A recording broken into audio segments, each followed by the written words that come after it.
ស្វាគមន៍មកកាន់អគារដាក់តាំងបង្ហាញរថយន្តហ៊ានដៃសាខាព្រះមុនីវង្សទីប្រឹក្សាផ្នែកលក់ដ៏រស់រាយរាក់ទាក់របស់យើងរងចាំស្វាគមន៍លោកអ្នកជានិច្ចពិសេសកាហ្វេដ៏ឈ្ងុយឆ្ងាញ់ដែលឥតគិតថ្លៃទីប្រឹក្សាផ្នែកលក់របស់យើងនឹងជួយលោកអ្នកស្វែងរករថយន្តហ៊ានដៃដែលស័ក្តិសមនឹង lifestyle និងគ្រួសាររបស់លោកអ្នកចាប់ពីរថយន្ត SUV រហូតដល់រថយន្ត MPV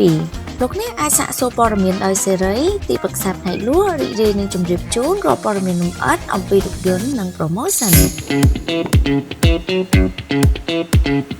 លោកអ្នកអាចបើកបោះសាកល្បងដោយផ្ទាល់ជាមួយរថយន្តហ៊ានដៃដើម្បីទទួលបានអារម្មណ៍ថ្មីនិងបទពិសោធន៍ថ្មី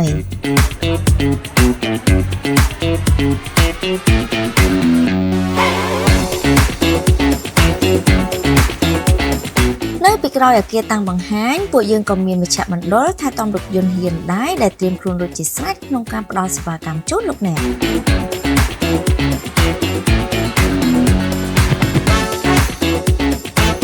ទទួលបានការត្រួតពិនិត្យនិងថែទាំយ៉ាងយកចិត្តទុកដាក់ពីជាងជំនាញដែលមានបទពិសោធន៍ជាច្រើនឆ្នាំរបស់ក្រុមហ៊ុនហ៊ានដៃ